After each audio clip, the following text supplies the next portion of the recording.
Hello guys, मेरा नाम कुणाल है और आज हम लर्निंग पे बात करेंगे कि अधिगम क्या होता है। और सीटेट में पूछ लिया जाता है तो आप इसको नोट डाउन कर लें, इसके पॉइंट्स को आप नोट करके नोटबुक में लिख लें। तो आज हम लर्निंग पे बात करते हैं।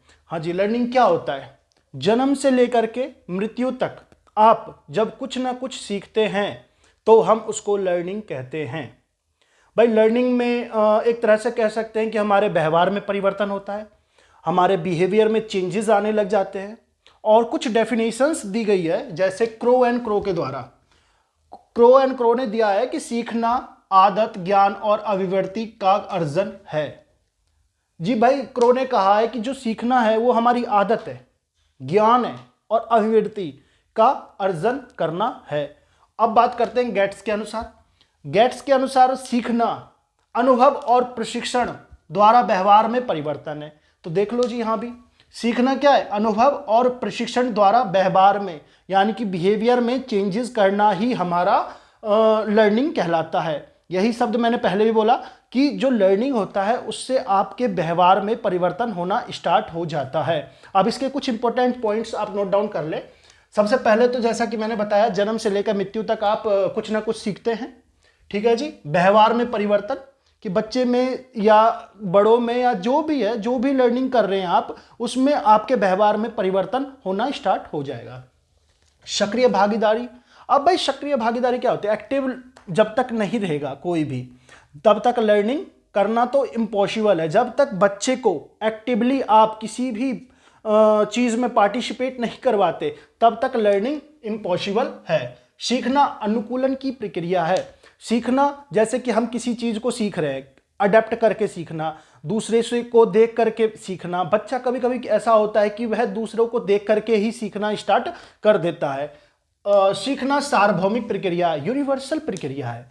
सीखना यूनिवर्सल प्रक्रिया है। इसमें बहुत सारे तरह तरह के चीज़ों को आप सीखते हैं, हर तरह की एक्टिविटी को आप करना सीख जाते हैं। क्रिटिकल थिंकिंग, आप बच्चा इसमें चिंतन करना ज़्यादा से ज़्यादा सीख जाता है, जिसके कारण वह प्रॉब्लम सॉल्विंग, समस्या समाधान करना भी सीख जाता है। और कौशल और ज्ञान का अर्जन, अधिगम के द्वारा आप कौशल और ज्ञान अर्जन को भी रख सकते हैं। और मानसिक प्रक्रिया, जब आप सीखते हैं तो उसमें आपकी मेंटलिटी प्रोसेस बहुत इंपॉर्टेंट होता है, तो मानसिक प्रक्रिया बहुत आवश्यकता है। सेल्फ डायरेक्टेड, भाई सेल्फ डायरेक्टेड स्वनिर्देशित, सीखने में सबसे पहले स्वनिर्देशित होना बहुत आवश्यक है।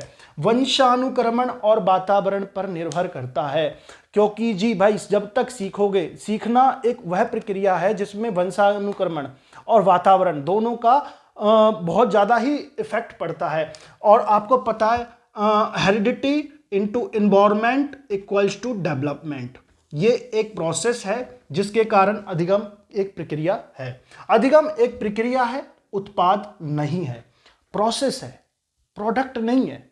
आप इसको नोट डाउन कर लें। अब बात करते हैं इसकी जो प्रोसेस है ना, कैसे आप अधिगम को सीखते हैं। सबसे पहले मोटिव होना चाहिए। भाई हम क्यों सीख रहे हैं, क्या मोटिव है हमारा? ऐसे ही सीख रहे हैं क्या? सबसे पहले मोटिव होना चाहिए। विभिन्न अनुक्रियाएं, तरह तरह की अनुक्रियाएं आपके साथ होनी चाहिए। तरह तरह के अनुक्रियाओं के साथ आप सीखें। वेरियस रिस्पॉन्स होना चाहिए आपके पास।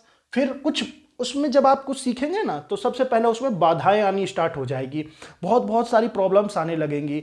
बट उनको फेस करके जब आप सक्सेसफुली अटेम्प्ट कर लोगे, तो आप लास्ट में गोल को प्राप्त कर सकते हो। तो ये कुछ पॉइंट्स थे अधिगम के। इसको पार्ट 1 में लिखना, पार्ट 2 जल्दी ही लाऊंगा मैं लर्निंग का।